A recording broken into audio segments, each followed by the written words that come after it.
Marilah kita panjatkan kehadirat Allah Subhanahu wa Ta'ala, yang mana Dia telah memberi kita rahmat kesehatan, rahmat kesempatan pada hari ini, sehingga kita masih dapat berkumpul bersama-sama ke SD Negeri 19 Pasar Cibadak yang sangat kita cintai ini, dalam rangka penyebaran budaya positif oleh CGP Ibu Desrita Dewi SPD, Sophia Prima Deni SPD, di KKG Praktisi SD Negeri 19 Pasar Cibadak. Selawat berlambaikan salam kita kirimkan atas junjungan Nabi besar kita Muhammad Sallallahu Alaihi Wasallam yang berlafazkan Allahumma sholli ala Sayyidina Muhammad wa ala ali Sayyidina Muhammad. Baiklah, yang terhormat Bapak Kepala Sekolah SD Negeri 19 Pasar Cibadak, dan yang terhormat Bapak-bapak, ibu-ibu Majelis Guru SD Negeri 19 Pasar Cibadak. Baiklah, mengawali acara kita pada hari ini, marilah kita buka dengan pembacaan ayat suci Al-Quran yang akan dibacakan oleh Ananda Delisa As-Sahara. Kepada Ananda disilahkan.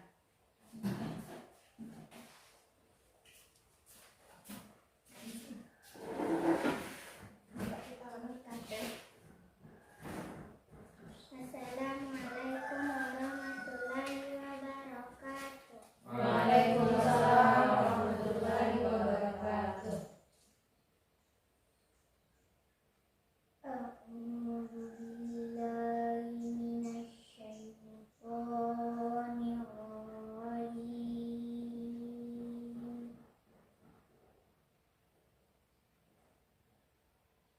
Bismillahirrahmanirrahim.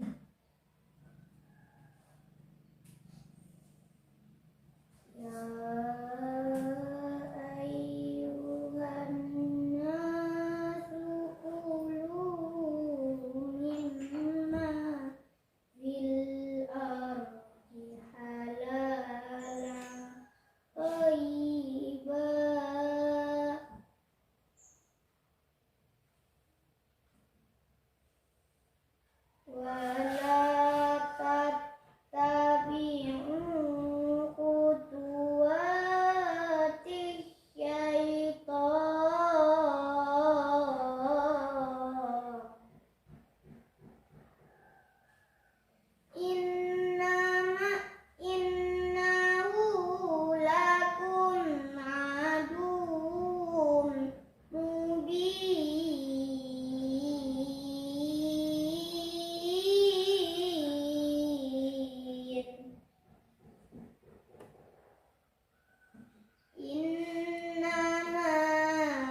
Al-Quran tadi, maka acara kita berjalan lancar sebagaimana yang kita inginkan.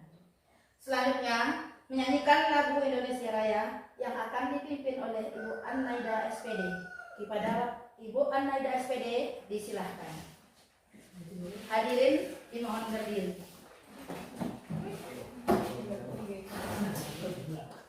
Muni we, kamu isi we. Burungnya aja yang dari. Tadi emang garik-garik Pak ada goyang. Hiduplah Indonesia Raya. 1, 2, 3. Indonesia tanah airku, tanah tumpah darahku. Di sanalah aku berdiri, jadi pandu ibuku. Indonesia kebangsaanku, bangsa dan tanah airku. Marilah kita berseru, Indonesia bersatu. Hiduplah tanahku, hiduplah negeriku, bangsaku, rakyatku semuanya. Bangunlah jiwanya, bangunlah badannya untuk Indonesia Raya. Indonesia Raya, merdeka, merdeka, tanahku, negeriku yang ku cinta. Indonesia Raya, merdeka, merdeka, hiduplah Indonesia Raya. Indonesia Raya, merdeka, merdeka, tanahku, negeriku yang ku cinta. Indonesia Raya, merdeka, merdeka, hiduplah Indonesia Raya. Hadirin dimohon.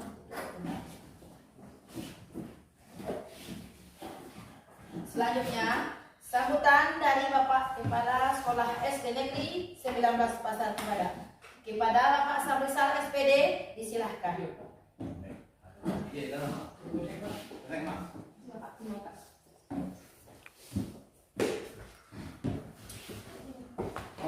Assalamualaikum warahmatullahi wabarakatuh. Waalaikumsalam warahmatullahi wabarakatuh. Pertama sekali mari kita mengucapkan syukur alhamdulillah pada Tuhan Yang Maha Kuasa, di mana pada hari ini kita diberinya kesempatan sehingga kita dapat melaksanakan kegiatan rutin kita, mungkin KKG praktisi di sekolah kita yang kita cintai ini. Selanjutnya selawat dan salam kita sampaikan ke junjungan kita Nabi besar Muhammad SAW. Yang kami hormati Bapak Ibu Majelis Guru dan 19 Pasar Kebada. Pada hari ini mungkin kita melaksanakan KKG praktisi kita yang mana dari rekan-rekan CGP kita nanti sebagai pematerinya, yang judulnya nanti adalah budaya positif. Jadi dalam budaya positif ini nanti mari kita dengarkan secara seksama, kita laksanakan nanti dan kita terapkan di sekolah kita, sehingga nanti acara CGP kita ini aksi nyatanya berjalan dengan baik dan memberi manfaat kepada sekolah kita pada khususnya. Kemudian daripada itu mungkin ibu-ibu atau bapak CGP dapat memberikan perubahan yang positif di KKG kita, KKG praktisi SDN 19 Pasar Kebada. Kemudian juga nanti harapan kami bahwa CGP ini sebagai pilot atau motor atau penggerak demi meningkatkan mutu pendidikan di KKG kita dan khususnya di sekolah sekolah kita SDN 19 Pasar Cibadang. Namun dalam hal ini tidak hanya di SDN 19 Pasar Cibadang, nanti kita bisa mengembangkan budaya positif ini kepada rekan-rekan kita di sekolah lain atau di wilayah kita, umumnya nanti di Kecamatan Dua Koto ini. Mungkin itulah harapan kami. Semoga acara budaya positif yang akan dilaksanakan di KKG Provinsi kita berjalan dengan lancar, dan kami harapkan semoga Bapak Ibu CGP dapat melaksanakan hal ini dan semoga sukses ke depannya. Demikian saja mungkin sambutan dari kami. Kami sudahi. Assalamualaikum warahmatullahi wabarakatuh. Waalaikumsalam warahmatullahi wabarakatuh. Nah, sekot. Untuk kami Oh baiklah, selanjutnya masuklah kita kepada acara inti, penampilan presentasi oleh Ibu Sophia Primadeni SPD. Kepada Ibu Sophia Primadeni disilahkan.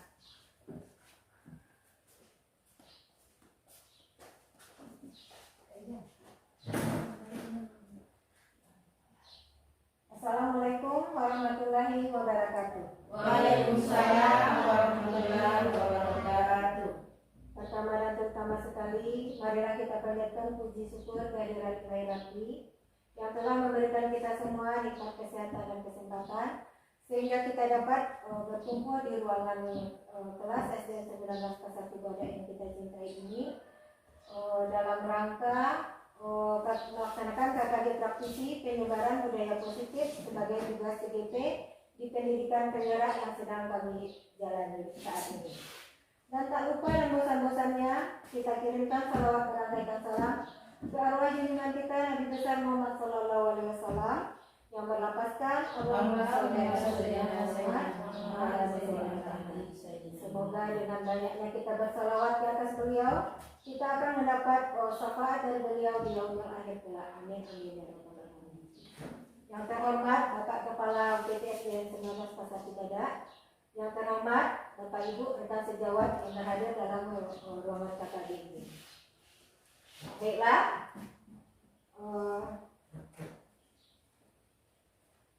saya akan memaparkan diseminasi atau penyebaran budaya positif di KKG praktisi SDN 19 Pasar Cibadang ini oleh saya Sophia Primadeni SPD, CGP Angkatan 9 Kabupaten Pasaman.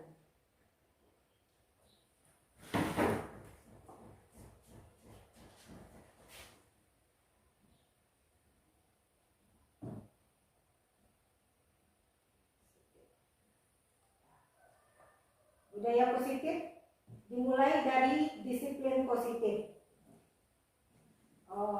Apakah makna kata disiplin? Yang berasal dari bahasa Latin atau disiplina yang artinya belajar. Makna asal dari kata ini berkonotasi dengan disiplin diri dari murid-murid Socrates dan Plato. Disiplin diri membuat orang menggali potensinya menuju sebuah tujuan apa yang dia hargai. Namun dalam budaya kita, makna kata disiplin telah berubah menjadi sesuatu yang dilakukan seseorang pada orang lain untuk mendapatkan kepatuhan.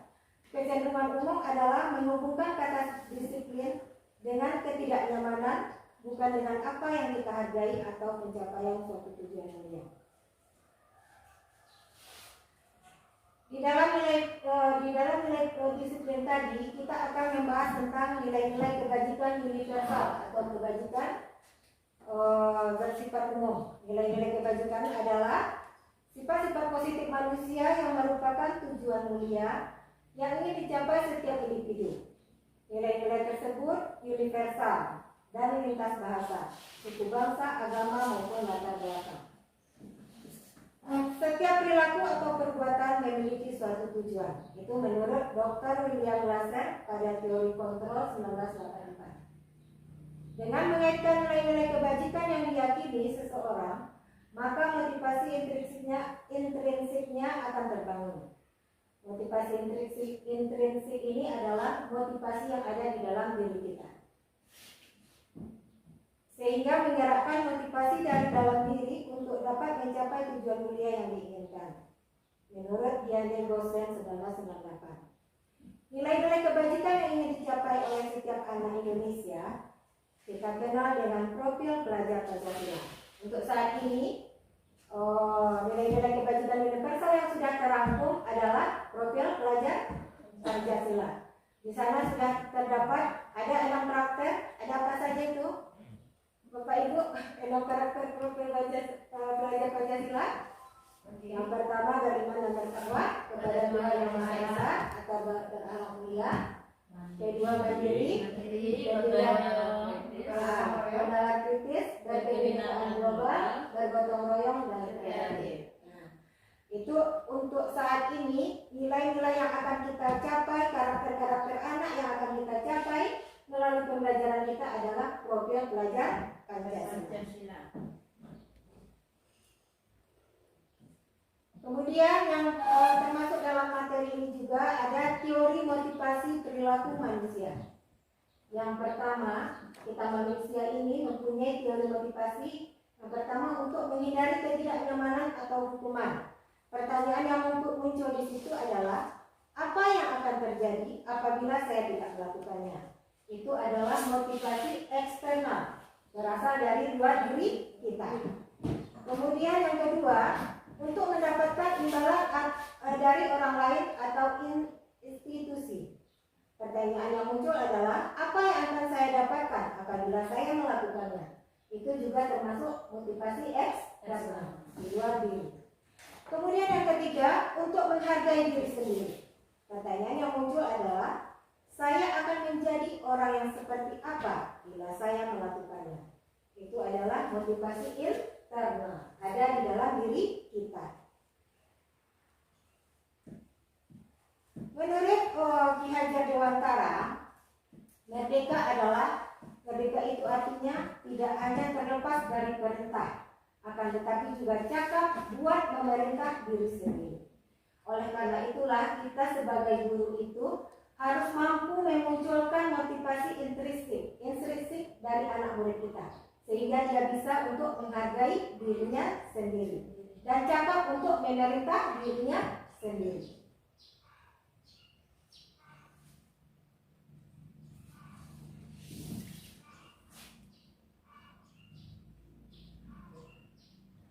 Kemudian kita sebagai guru juga sering melakukan hukuman dan konsekuensi.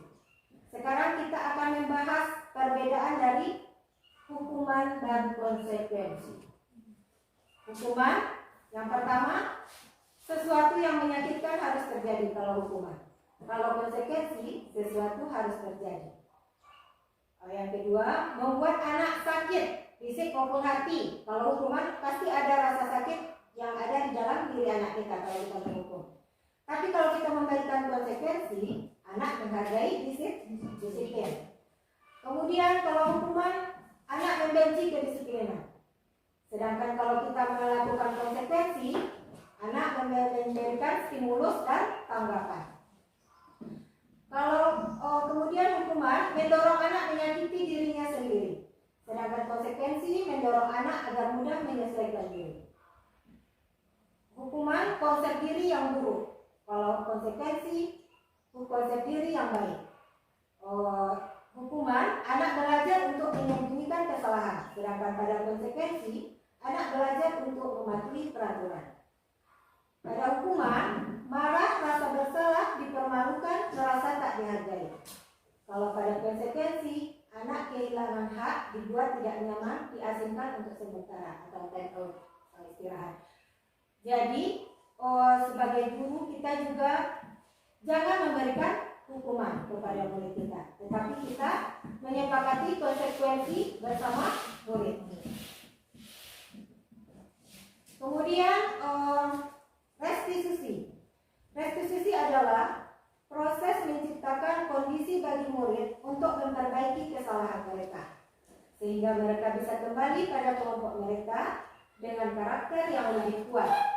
Restitusi juga merupakan proses kolaboratif yang mengajarkan murid untuk mencari solusi untuk masalah mereka, dan membantu murid berpikir tentang orang seperti apa yang mereka ingin menjadi atau tujuan mulia, dan bagaimana mereka harus memperlakukan orang lain. Restitusi ini adalah kita membantu anak dalam menyelesaikan permasalahan-permasalahan yang terjadi pada murid kita di sekolah melalui restitusi. Jadi kita menciptakan kondisi bagi murid untuk memperbaiki kesalahannya dan bisa kembali lagi kelompok ke kelompoknya dengan keadaan yang sudah lebih baik dari yang pada saat bermasalah. Ciri-ciri restitusi itu adalah yang pertama, bukan untuk menebus kesalahan, namun untuk belajar dari kesalahan. Yang kedua, memperbaiki hubungan. Yang ketiga, tawaran bukan paksaan. Yang keempat, restitusi menuntun untuk melihat ke dalam diri. Kelima, restitusi mencari kebutuhan dasar yang mendasari tindakan. Restitusi diri adalah cara yang paling baik. Ketujuh, restitusi fokus pada karakter bukan tindakan. Kedelapan, restitusi fokus pada solusi. Kesembilan, restitusi mengembalikan murid yang berbuat salah pada kelompoknya. Kemudian keyakinan kelas. Di setiap kelas kita sebenarnya harus membuat keyakinan kelas. Mengapa tidak peraturan saja, mengapa harus keyakinan kelas? Mengapa kita memiliki peraturan harus menggunakan helm bila mengendarai kendaraan roda 2 misalnya? Dan mengapa kita memiliki peraturan 3M menggunakan masker, mencuci tangan dan menjaga jarak 1,5 meter? Mengapa kita memiliki peraturan harus datang tepat waktu pada saat mengikuti pelatihan? Berarti ini semua pertanyaan ini untuk mendukung motivasi intrinsik kepada nilai-nilai keyakinan-keyakinan lebih menggerakkan seseorang dibanding mengikuti serangkaian peraturan-peraturan. Jadi anak tidak merasa terpaksa dalam melakukan peraturan-peraturan yang telah kita buat di kelas atau di sekolah. Budaya positif ini, lingkaran lingkupnya yang pertama dimulai dari peraturan kelas, lingkup kecilnya, keyakinan kelas dan lingkungan positif, dan terakhir budaya positif. Nah, ini dia contoh kesepakatan kelas atau keyakinan kelas. Dari dua contoh ini, kira-kira menurut Bapak Ibu, yang mana itu yang menjadi kesepakatan kelas atau keyakinan kelas? Gambar warna hijau atau warna putih? Keyakinan kelas itu kita sepakati kedua belah pihak, antara murid dengan guru, bukan hanya dari murid saja. Warna putih. Ah ya, kesepakatan kelas atau keyakinan kelas yang bagus adalah ada di warna putih. Kami guru dan murid yang saling menyayangi, guru dan murid yang semangat belajar, kami guru dan murid yang peduli dengan keyakinan. Dan masih banyak lagi yang bisa dibuatkan dalam keyakinan kelas kita. Untuk kedepannya kita setiap kelas bisa untuk membuatkan keyakinan kelas ini.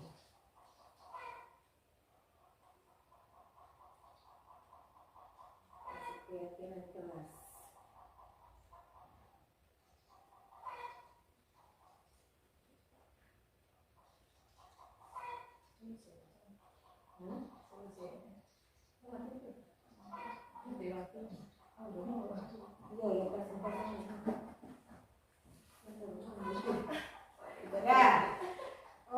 Untuk memantapkan kita, memberikan, memunculkan motivasi intrinsik pada murid kita harus mengetahui terlebih dahulu kebutuhan-kebutuhan dasar manusia. Ada 5 kebutuhan dasar manusia. Yang pertama, yang di tengah-tengah itu adalah bertahan hidup. Kita bertahan hidup dengan makan, minum. Berarti itu kebutuhannya kebutuhan primer ya, kebutuhan kita sehari-hari. Kemudian kita juga butuh penguasaan. Kita butuh kebebasan, kita butuh kesenangan, kita butuh kasih sayang dan rasa yang diterima. Begitu pula dengan anak didik kita. Mereka juga butuh hal yang 5 ini. Jadi kita harus mengetahui kebutuhan dasar manusia ini untuk supaya kita bisa memunculkan dan mengetahui memunculkan motivasi intrinsik dari anak didik kita. Kemudian posisi kontrol kita sebagai guru. Ada 5 posisi kontrol kita. Yang pertama, kita sebagai penghukum. Yang berwarna merah ya. Kita sebagai penghukum. Kita sebagai pembuat rasa bersalah. Kita sebagai teman. Kita sebagai pemantau. Dan kita sebagai manajer. Dari kelima posisi kontrol kita sebagai guru terhadap murid kita ini, sebagai penghukum sebaiknya jangan kita laksanakan. Karena tadi kita sudah membahas kalau kita memberi hukuman, anak akan merasa nilai-nilai negatif yang akan dicapai kalau kita memberi hukuman. Pembuat rasa bersalah juga begitu. Jadi sebagai guru, posisi kontrol yang kita berikan kepada anak yang sebaiknya dilakukan adalah sebagai manajer. Sebagai manajer, kita sebagai manajer bisa menjadi teman juga bisa menjadi pemantau kepada anak murid kita. Selanjutnya,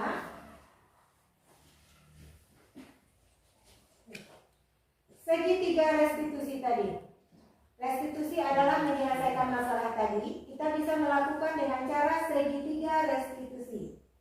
Dalam segitiga restitusi yang mencakup langkah-langkah kerjanya, yang pertama menstabilkan identitas. Yang kedua, validasi kebutuhan. Yang ketiga, menanyakan keyakinan. Untuk membuat anak merasa gagal karena berbuat salah menjadi musuh terhadap dirinya. Dalam menstabilkan identitas, kita akan berkata kepada murid kita, berbuat salah itu hal yang manusiawi. Tidak ada manusia yang sempurna. Bapak atau ibu juga buat salah. Kita pasti bisa menyelesaikan permasalahan ini. Bapak atau ibu tidak tertarik untuk mencari tahu siapa yang benar, siapa yang salah. Bapak atau ibu lebih tertarik untuk menyelesaikan permasalahan. Kalau kamu menyalahkan dirimu sendiri terus menerus, apakah kamu bersikap baik pada dirimu sendiri? Jadi kita tidak menyalahkan langsung kepada anak atas apa tindakan yang telah dilakukannya, misalnya tindakan melanggar peraturan yang telah dilakukannya. Kita bisa mengatakan nama tindakannya dalam segitiga restitusi adalah menstabilkan identitas. Jadi anak tidak merasa takut ketika dia melakukan perbuatan yang salah. Kemudian langkah yang kedua dalam segitiga restitusi yaitu validasi kebutuhan. Dalam validasi kebutuhan ini kita membantu murid mengenali basic need atau kebutuhan dasar yang ingin dipenuhinya ketika melakukan kesalahan itu.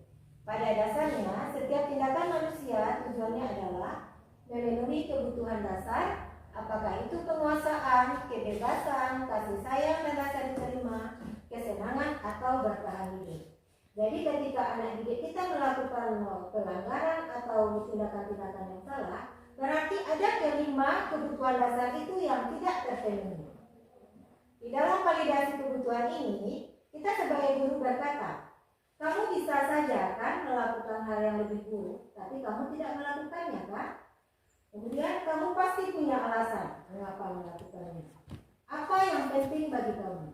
Kamu boleh tetap berusaha menjaga sikap itu, tapi tambahkan sikap yang lain yang baru. Maukah kamu belajar cara lain untuk mendapatkan yang kamu butuhkan tanpa harus memukul? Apakah kamu bisa melakukan dengan lebih baik besok lagi?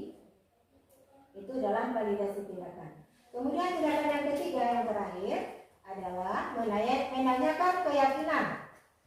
Anak melihat kesalahannya dan dihubungkan dengan norma sosial dan nilai-nilai yang mendasari manusia berinteraksi dengan orang lain.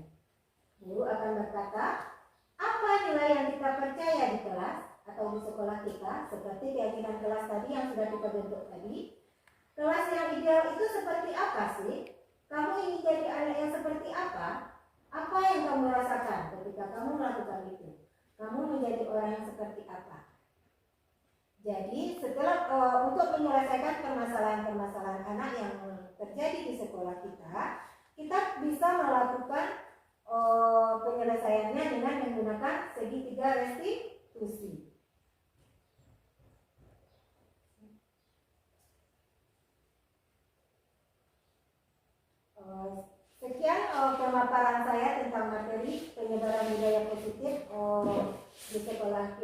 belajar praktis ini.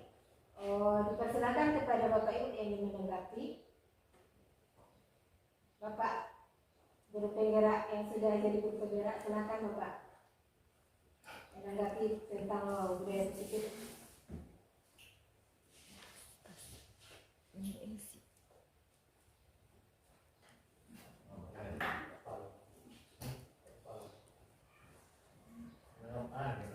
Umpan balik saya. Balik Pak.